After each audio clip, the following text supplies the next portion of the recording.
Okay, in the meantime, welcome to the last webinar, to the last session of this SUSRUR Training Program to all. It's nice to see you again here for one last time to go. And as you all know, those of you who have joined at least 4 out of the 5 sessions will receive a certificate in the following weeks. And all the materials are, as always, available on the SUSRUR website. And today, for one last time, for the 5th and the final seminar, we have Dr. Ioannis Pappas for the training SDGs and Rural Tourism. Dr. Ioannis Pappas is the founder and CEO of Green Evolution SA, is the Mediterranean Director of the Global Sustainable Tourism Council and the European Union Destination Stewardship. He's a mechanical engineer with a PhD in applied engineering with over 30 years of experience in various fields of science and focusing maybe on sustainability for tourism, energy, and environmental sustainability. Yeah. And that's all on my side. I don't know if Ioannis, yeah. Welcome, Ioannis. Hello, good morning to everyone. Thank you for the invitation. Let's start. So let me share my screen. Okay, I found it. I hope you can see my screen. Yeah, it's Is it okay? Everything working okay? perfectly. Yeah, everything okay. We can see it.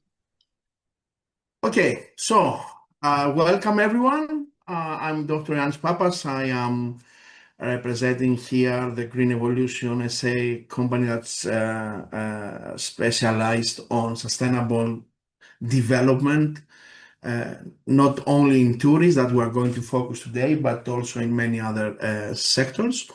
And today we're going to discuss for the next 1 hour what is the connection between rural tourism, so tourism activity in rural areas, and the sustainable development goals, which is very interesting, very important, and something that everyone that is going to be active or going towards sustainability, sustainable development transition should know about, at least the basics. And we're trying to see also today a lot of examples in order to become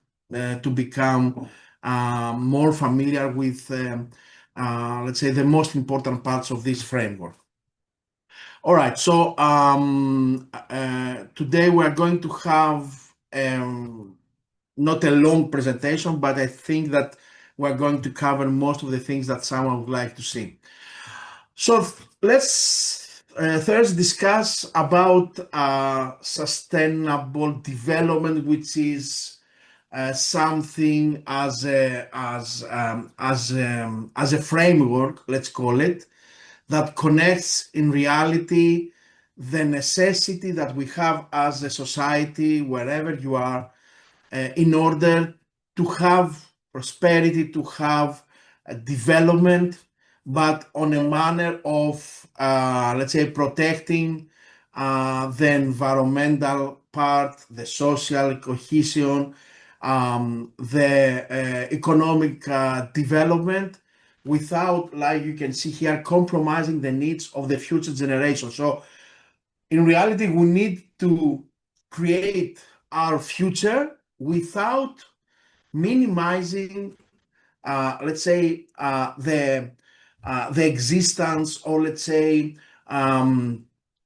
the core of, let's say, resources of social content, in the sense of wealth and everything which connects, like we're going to see on the next slides, people with development. In reality, if we have met each other in other trainings until today, we try to minimize the negative things that let's say, development of our community, of our activities is bringing.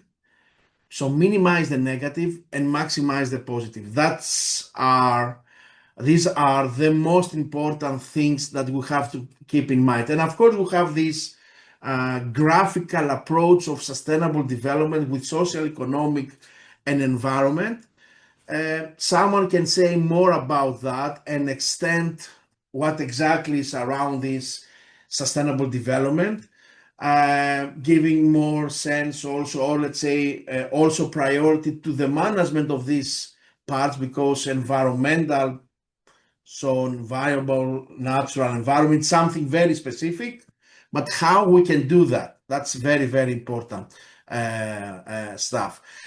So the story starts to have the origins back almost 40 years ago, all right, when we can met the concept of sustainability and sustainable development, which is something that we have written on the former, let's say, more or less definition.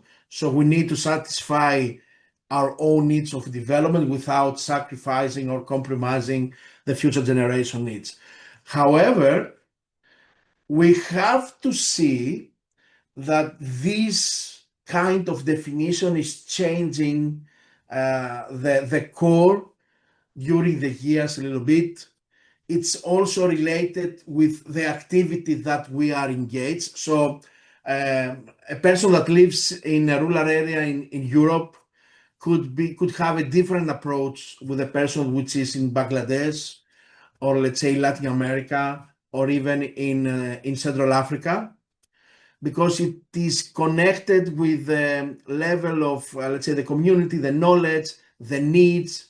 Some people are seeing sustainable development in a world with less war, with more peace, and some others are trying to find this development based on the education means that you have in your society. So that's why you can see many different approaches. If we run, let's say today, a survey about that, there are so many different definitions from people that can give, especially when you are going to put also the filters of the sectors. So in tourist sector, in agricultural sector, and many other ones. So it's a very, let's say, sensitive, let's say, term. That's why we needed to have a more definable, let's say, framework in order to be more specific and to connect all these terms and visions in a very, let's say, a fragile and under climate crisis now world, something which is very tangible. So that happens where we have created, it was created, a framework about sustainable development now goals. So SDGs are, let's say, the letters of sustainable development goals.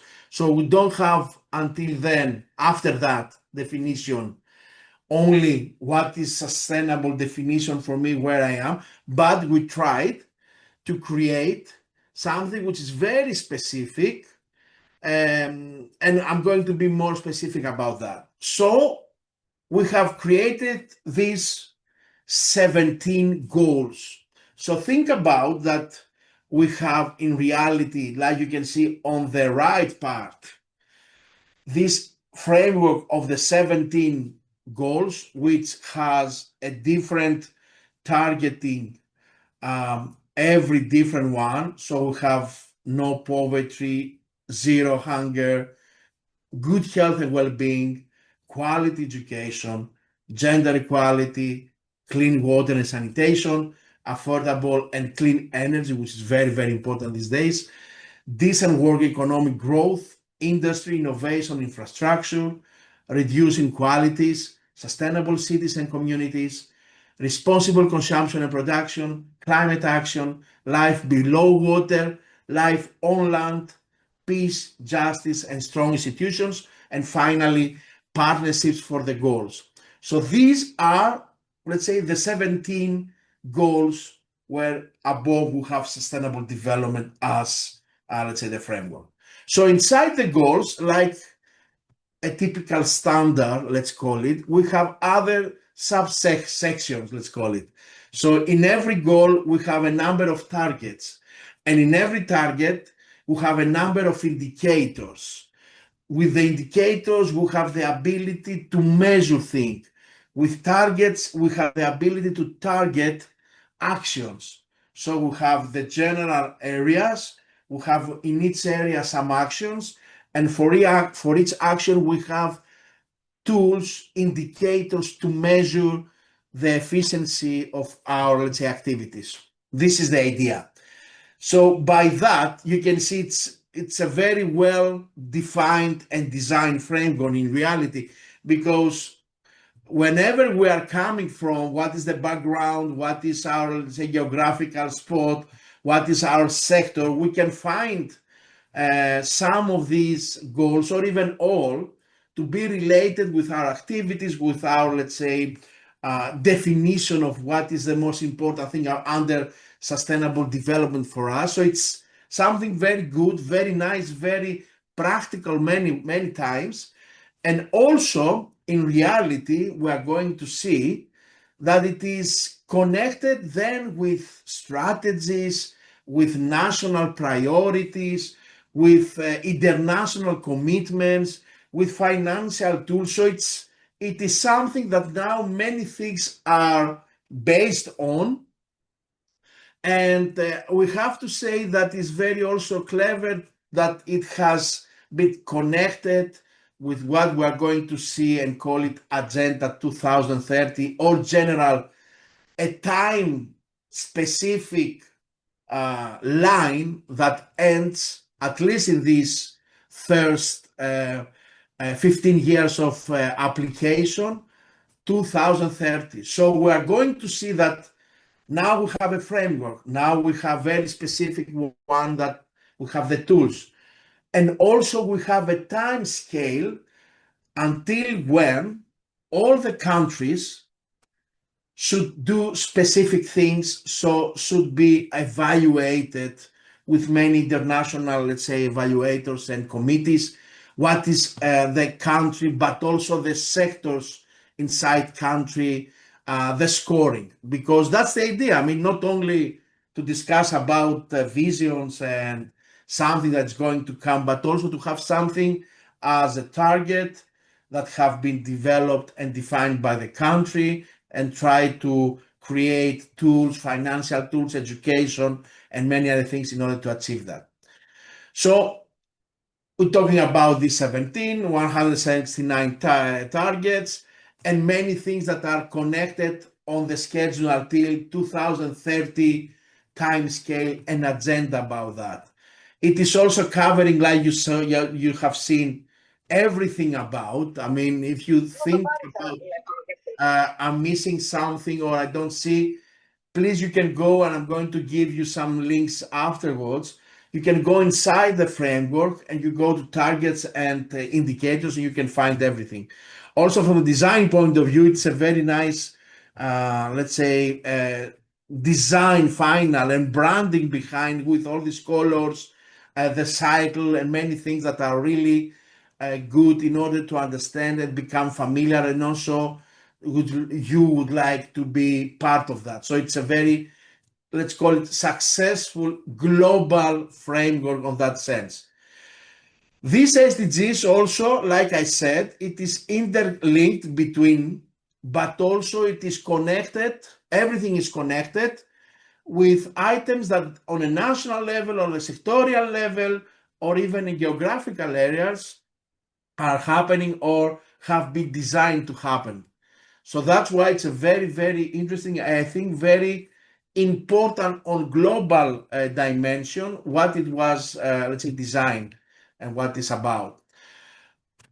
This is a global, like I said, framework. Why it is so important for you? Why it is so important for SMEs, for people that are working and not decision makers in the sense of the public sector, but mostly in the private sector.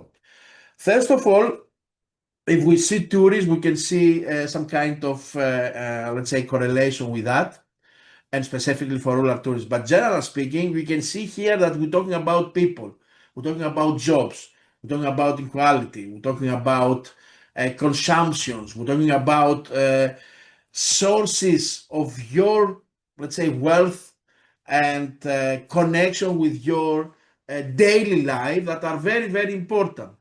Secondly, many things that we are going to discuss, they are designed from top down, I mean, from the General Assemblies of the United Nations, etc. But they are really powered from bottom up. So from the local communities, if the local communities are not really engaged on what we are discussing here, then it's very problematic. I mean, we cannot have very successful outcomes for this kind of framework in order to be something on finally on a global level and have some kind of changes against all these vision and goals that we have seen. And also, this is matching with the rural character of an SME in rural region, because you are connected with the locality and authenticity and many things that we have discussed. So it's very, very well designed in order to justify your needs. And finally, as you can see and you can imagine, and we are going to discuss later, the alignment of SDGs are mostly connected with values like trust, like, let's say, necessity for funding on a local level, like competitive authenticity and many things that you have in your, let's say, portfolio. One thing that someone would like to have could be, all right, that's good. I like it. Let's start discussing about how these goals are mapped or aligned really on the rural tourism operations. So for you that you are part of the SUSRUR program and you are connected with this kind of approaches. So I have put here some of the most important for the rural tourism SMEs SDGs, like decent work, consumption, climate, action, life on land, equality, clean water, communities, and innovation. And you can see on the right part of this table the connection. So about decent work, we're talking about training local youth, like fair employment. For clean water, of course, it's very, very important for you, the clean water, eco-related, sustainable water use in the agri part and the primary sector and many other things. Sustainable communities, we have discussed a lot about sustainable communities in other trainings and webinars, but it is very critical for the local communities of the rural areas to contribute on the cultural preservation, if it is tangible or intangible one, like let's say part of the tourism, let's say, offer of a rural area. And many things that you can see here, like also innovation. We have, I think it's very important for rural SMEs to have this kind of innovation inside the preparation and the offer for the tourism product. So all these are well connected, I think, with your needs, and it's very, very good if you are going to see more in depth and try to find yourself connected with this kind of framework like the SDGs. So let's go even deeper. So like I said, we are connected, and I mean the daily life with items, the 5 Ps, like we say, which is part of the sustainable development universe. So we're talking about people, about the planet and prosperity, about peace and partnership.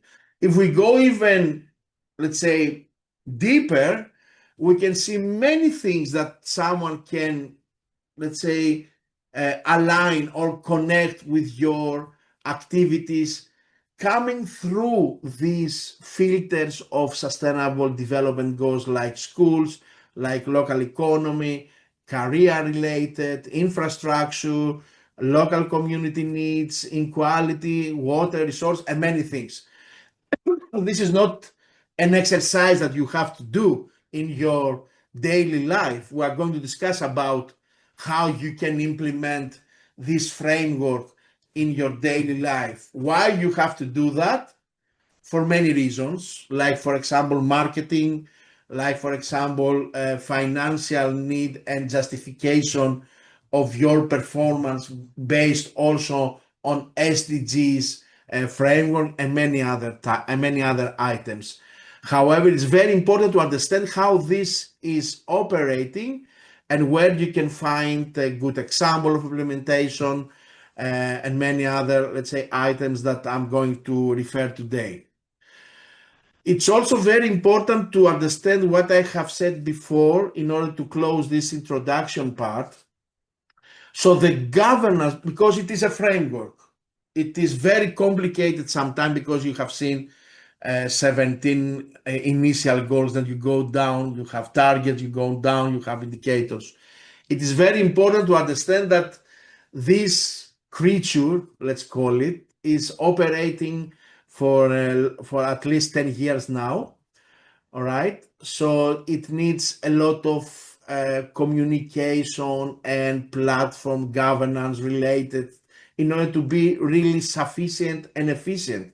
So it's a very complicated, at the end of the day, governance model that is needed based on local, regional, national, international, and global, let's say, communication and collaboration.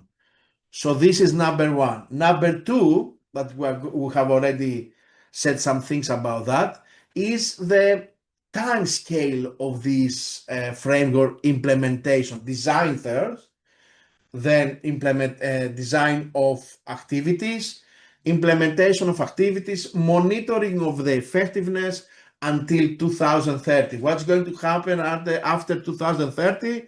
As you can imagine, is going to be a new time scale. There are some kind of time scales like that. I mean, after 2030, at least in European Union, that we are all based. We are going to discuss a little bit more about what's happening in European Union about that. So we still have 2030. We have already some targeting about 2050 and many others that are coming until 2100. If you have in mind other, let's say, global initiatives, another that is really aligned and this sustainable development goals framework has been based is everything that is connected with climate crisis and climate overall monitoring and change. So that's why many of the things that are happening inside this framework are coming from the measuring, the theories, the models that are related also with climate change. All right. So you can find many things that are connected. About this 2030 agenda, which is, like I said, the pathway towards a specific year using the framework of SDGs. So in reality is the action plan, how and what we are going to do based on the SDGs until 2030. Okay. So like I said, when we had the framework and we have created the agenda, this happened 10 years ago. It gives all the pathway until 2030. It's in reality, like it is written here, a blueprint about the basic values like peace, prosperity, sustainability in a global level, because we're talking about United Nations. We said about these 5 P's. And of course, there is a very important part that we have to have in mind anytime that we can see, let's say, activities from this agenda and many others that are related with SDGs, that it is a framework that deals with all the countries, not only the most developed one, the G7 or what. No, it is for everyone. That's why it's so difficult to have a universal, let's say, framework with everyone that agrees on the action plan with this agenda and try to be also in line with every needs, included the rural areas. So that's why it's a very interesting and very important, let's say, framework. In Europe now, because like I said, we have developed an agenda, we have over there for more than 10 years.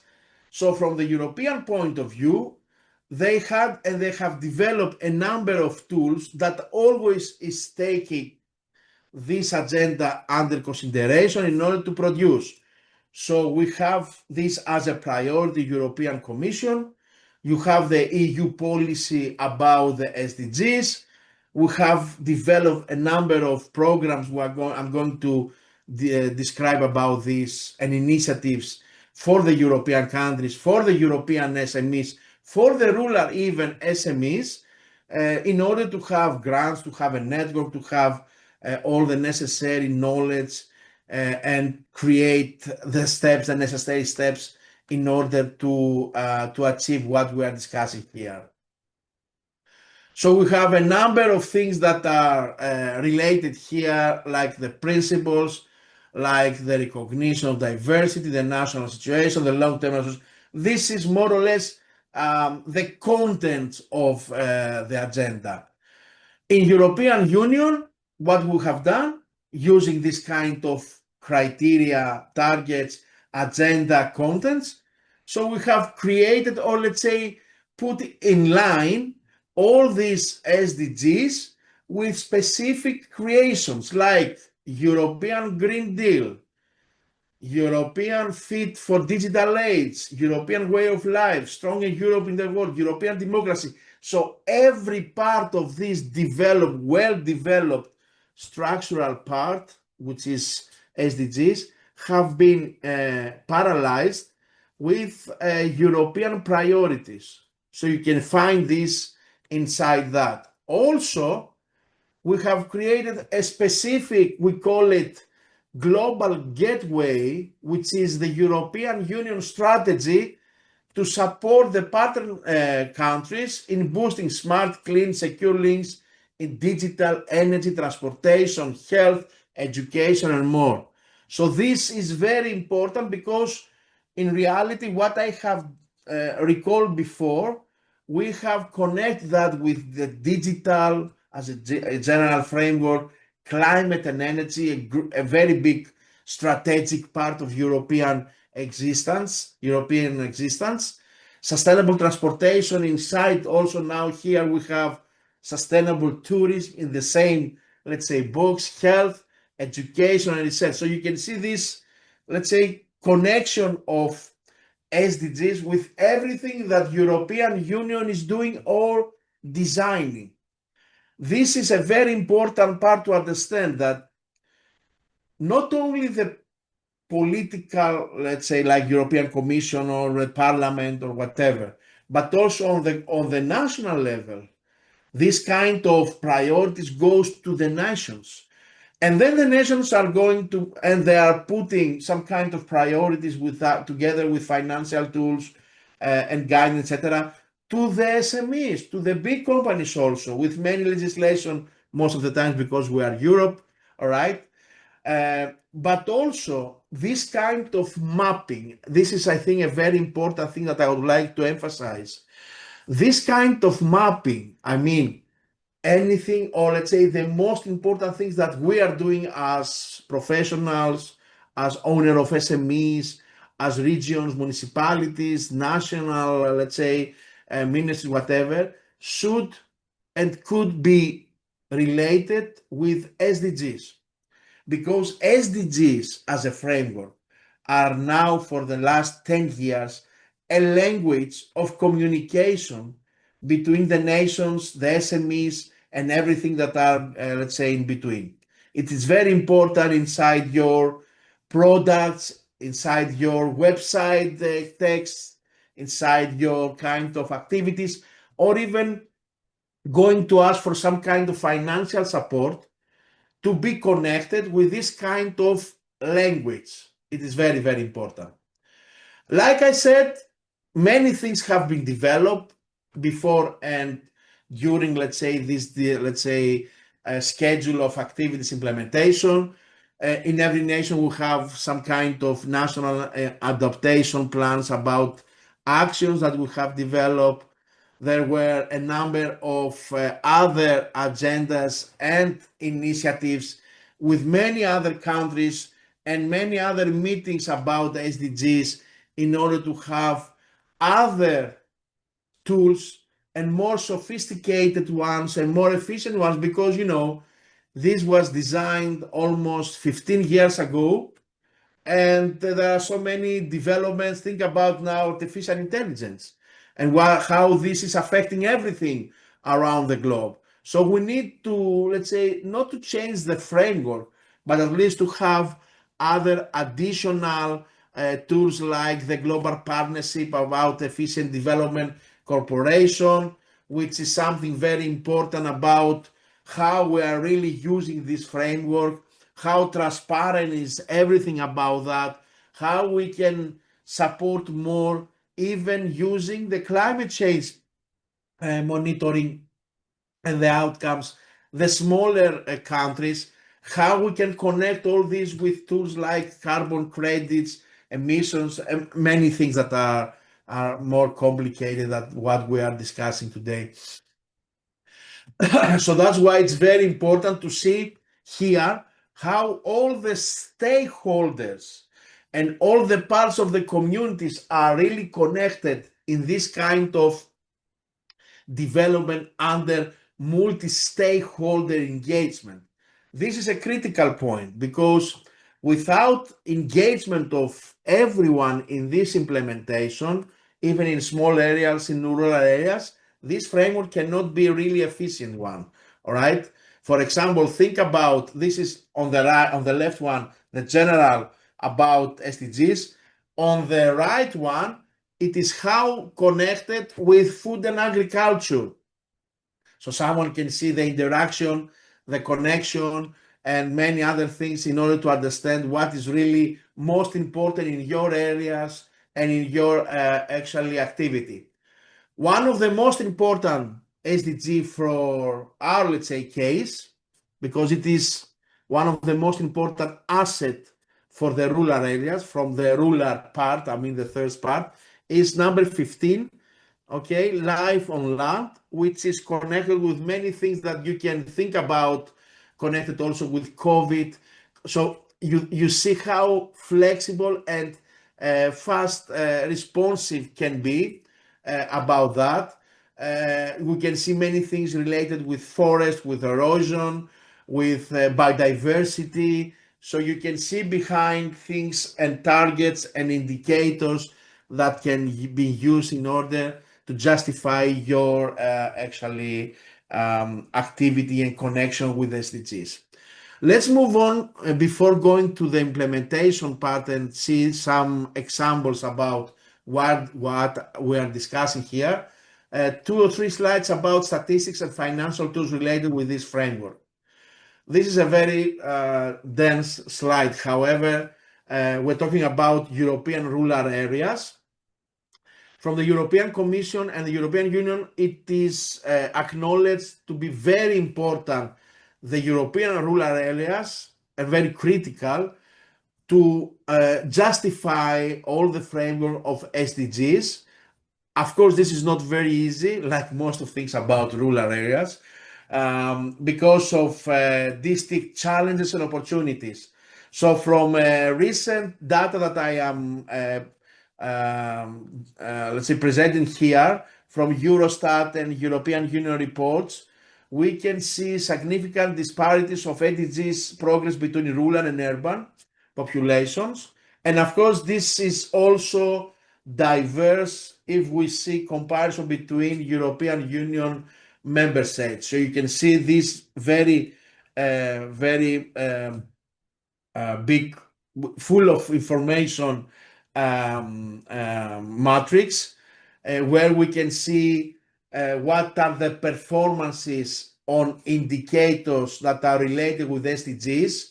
So population lacking basic sanitation, connected with wastewater treatment, areas under organic farming, farmland bird population, rural employment rate, etc. What is the typical EU average, and what is the best and what is the worst? All right. So we see, for example, best points on the areas that SUSRUR are related. For example, Austria and Estonia are the best, let's say, performance on areas under organic farming. Okay.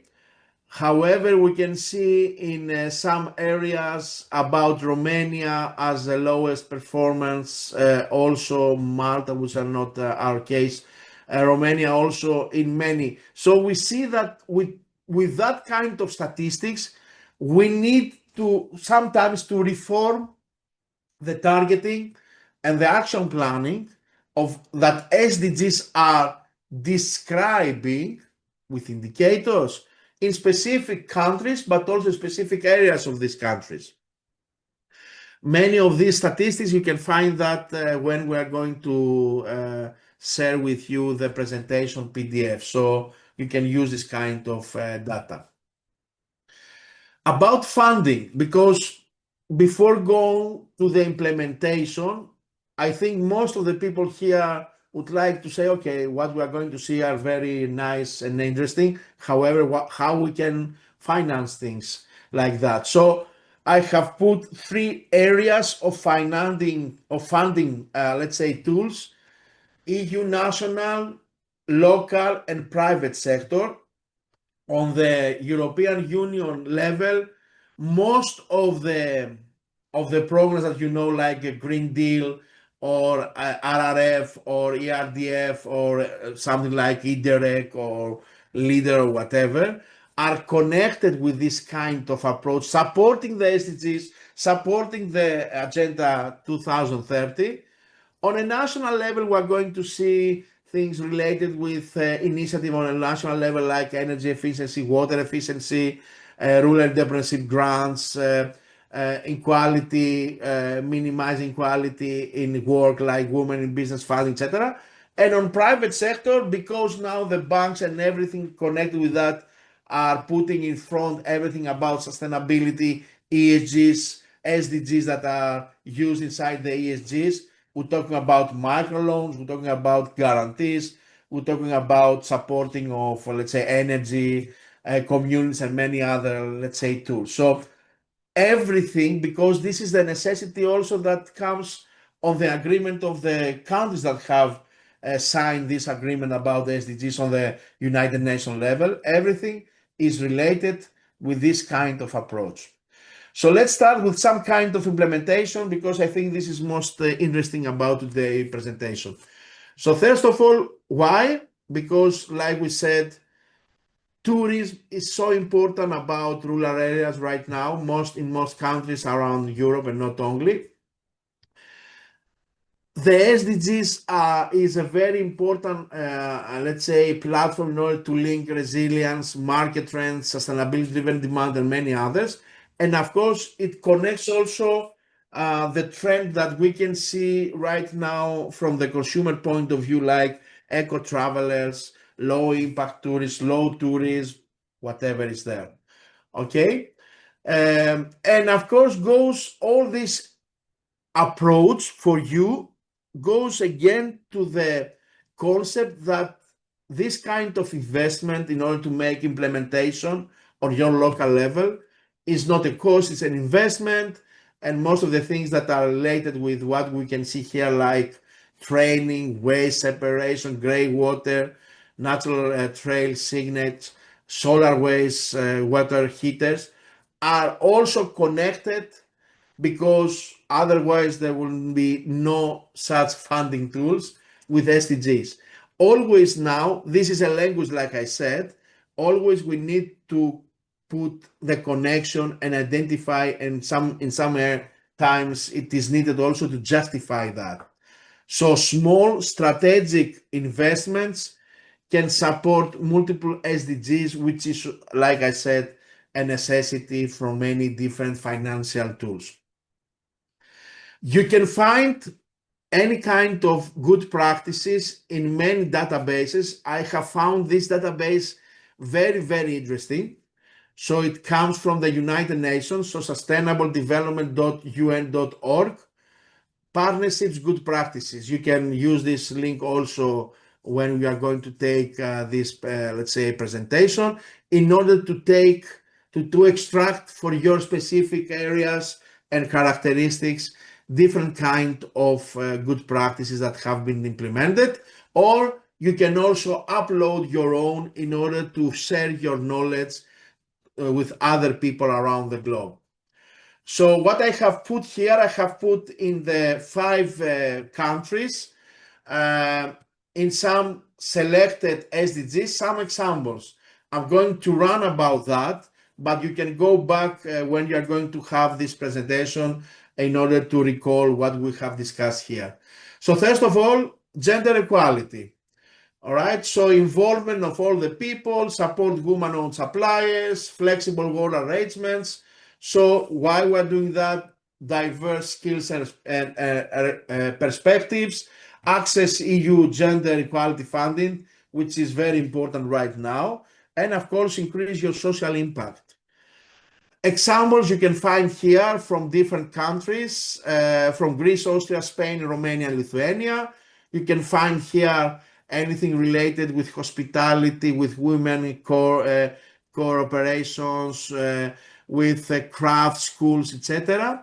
What are the gains? So I have created always a matrix about what are the gains. We're talking about economic inclusion, skills empowerment, etc. And what are the challenges also, which is also very important for you in order to understand what is let's say the gap here. So return of trained staff, low visibility of products about, let's say, skill for women, finding gaps in order to have women tourist councils and many other things. So this is about the gender, number 5. So about number 8, decent work. We have many issues about decent work in many countries, even in my country. I mean, I'm based in Greece.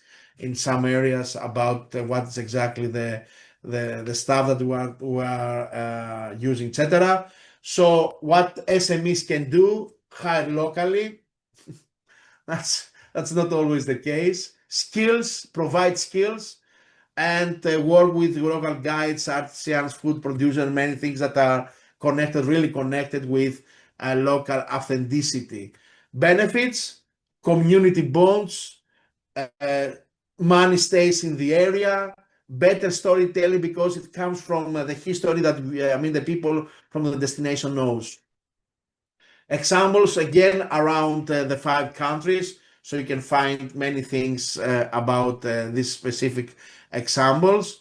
So we're talking about youth employment, local impact, income and craft promotion, rural revitalization, which is also very important, how we can use the regenerative character of tourism for rural areas, but at the same time we have some kinds of challenges like lack of vocational training, low off-season tourist flow, and many other things. So from the subject you can identify the example in Google and you can find many things and many items about that. So number 12, responsible consumption and production, which is it's a huge issue globally. So what about, for example, seasonal menus, which is a global trend, all right, and a very important thing about sustainable development in local areas, minimizing anything related with waste, specifically for single-use plastic, compost of food waste, and many other things. Benefits, cost savings, eco-conscious reputation, and the quality for sustainable grants and certification. Here we have example from Crete in Greece, Alpine, Andalusia, Marmaris, and in Lithuania, related with, let's say, efficient research use. We're talking here about organics, we're talking about here about local economy and waste management, tradition, we talk about culture, the menus, the recipes, and everything, and challenge about suppliers. The suppliers issue here is very important. Eco packaging, limiting organic suppliers, and many other things related also with logistics. About 13, climate action, it's a very, let's say,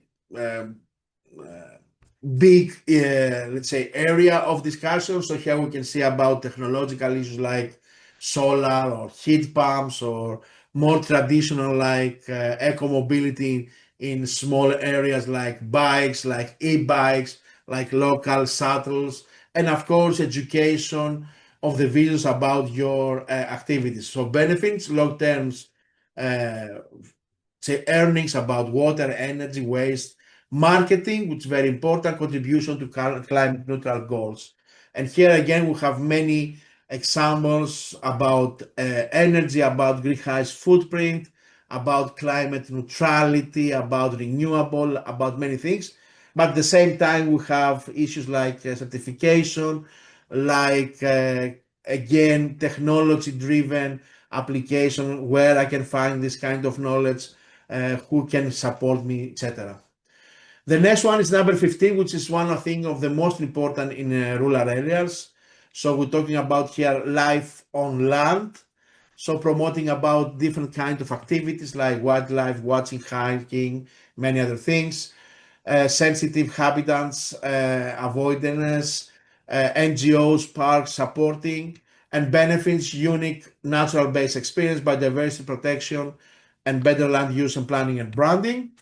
A lot of examples here about natural-based activities, about habitat protection, wildlife conservation, but at the same time, the cost behind, the knowledge that is needed, the risk about over-tourism when something is happening, so specifically related also with biodiversity, conflict between human and natural environment, and many other items. And then I have some examples of that I have selected at the same manner with, let's say, not less important, but let's say on the second round of SDGs related with rural areas like clean water. We're talking about here the clean water issue, the efficiency use, the conservation, but at the same time, maintenance issue, infrastructure cost in small areas, education of the users, but also of the staff, and the seasonal related rain variety, which is also a very important part.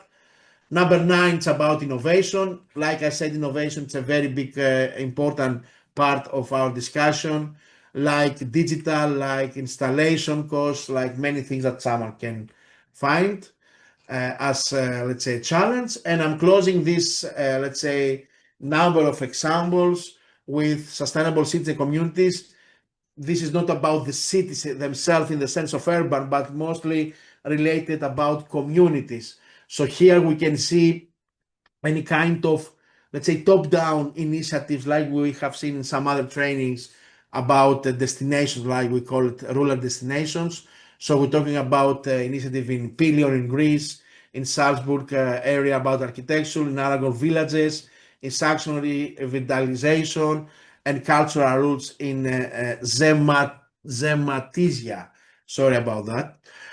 So gains about that, we're talking about preservation of culture, special, let's say, acknowledgement of the specific identity of the destinations, historic conservation, tourist dispersal, but at the same time we have some kind of an outcome of this development, urbanization pressures, modernized pressures, funding continuity and maintenance of the signage. So nothing is coming without a negative, nothing positive is coming without the negative. So like I said, SDG framework is to minimize this kind of, let's say, balance towards the positive part. Another very nice, I think, platform in order to have knowledge more about that. I mean, the information that countries and good examples are following this framework is this SDG integration other UNEP program, which is about, let's say, the protection of a program under United Nations. So you can go inside this link and see many, many different stories that you can share also yours. I just want to have 2 slides of this very interesting example, which is real in Vienna. This is a boutique hotel in Vienna. It is not rural, but it is in Austria. And I saw this example last week in Brussels. It was invited the owner in order to, let's say, to present this approach about SDGs. So think about that everything that is happening in this Passive House certified hotel in Vienna is following the reference and the connection visually in SDGs. So think about that you are on the lobby on the small one, on your small rural hotel, but at the same time you have this kind of SDGs all over. I mean, on the lobby or connected in your website, on your introduction booklet, on anything on the restaurant, about connecting every SDG with some part of your activity. You see on the left, even the curtains inside the room are related with SDGs. So it's a kind of over communicating with that, with the customers, with the travelers. So this is, I think, it was an interesting example how a small one, and it was very small one, I mean, in the sense of the size. However, it's very, very critical what the owner said, that everything is around your DNA. If you believe in that, this framework, I mean, about sustainability and sustainable development, this framework is a very, very useful one. So the last 3 slides. So how you can do that, from where you can start in order to try your own way and justify and implement and make your own plan of implementation for your own business. So practical steps for SMEs to implement the SDGs, of course, always about rural, rural SMEs. So how to start? First of all, like we said, start small. So don't try to implement the 17, or let's say try to allocate, okay, in my activity, where is this SDG? How can, let's say, put it on the front and communicate that? So make a kind of self-assess, try to see which SDGs I am more related, or I have some kind of activity, or let's say I have some kind of impact. So find that and integrate what you are doing, connecting with the SDG in your branding, in your marketing, in your mission, vision. And of course, find who is supporting you on that as an NGO or as a local partner or the municipality or whatever. The second thing that you have to do, these are the very, very basics ones. And on the next slide, we are going to tell you some more detailed steps. Allocate the tools that you can use, like the SDG Compass, which is a kind of, let's say, how you can do things on specific part. You can find this kind of, let's say, parallelism also in sustainability standards like the GSTC standards about now tour operators, hotels, MICE, areas, attractions, in the next years to come, gastronomy. And also there are so many tools if you go to search about in the green transition programs in the European Union, tools from many different programs, projects.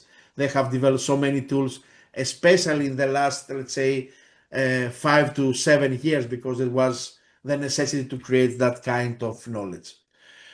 And this is my final actually slide of today's presentation.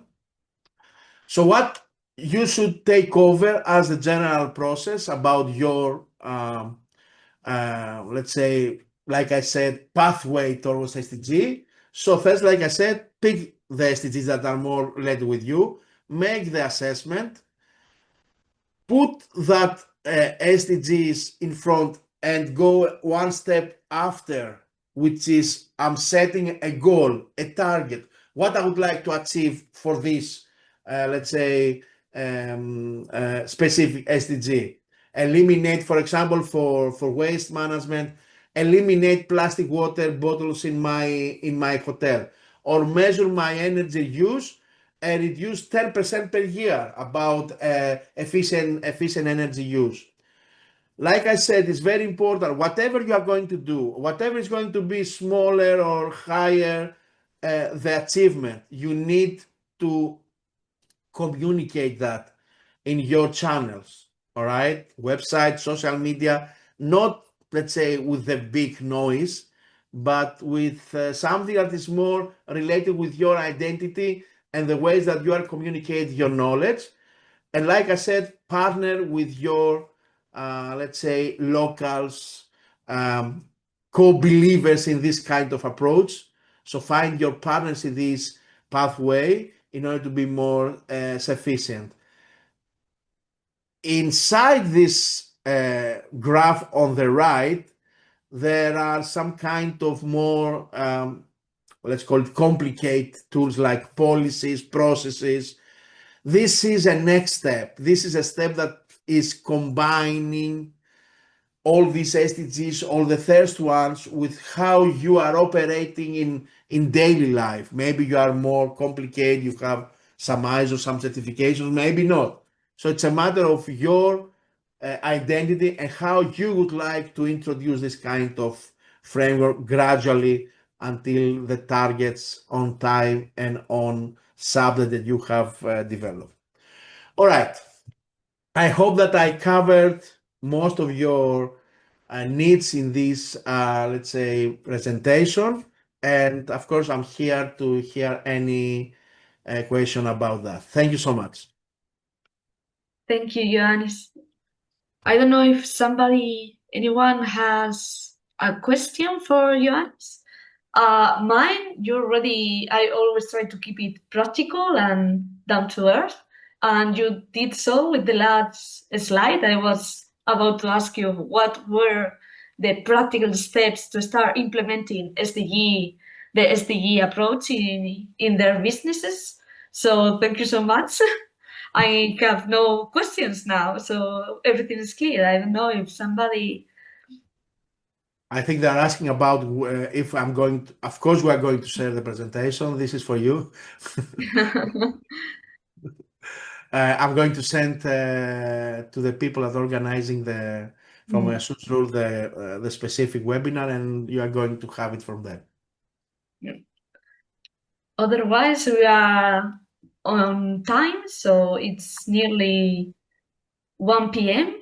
So, or closing time. So, if there are no questions, nothing more but to thank you, Ioannis, for that amazing presentation with that practical approach and all those samples that were very instructive. And thank you all for joining us along the way in these 5 webinars we've been having for the last month. So nothing more to add on my side. Thank you so much also, and I wish you all the best. Take care. You too. Have a nice afternoon, a nice day, and hope to keep in contact. Bye-bye. Bye-bye.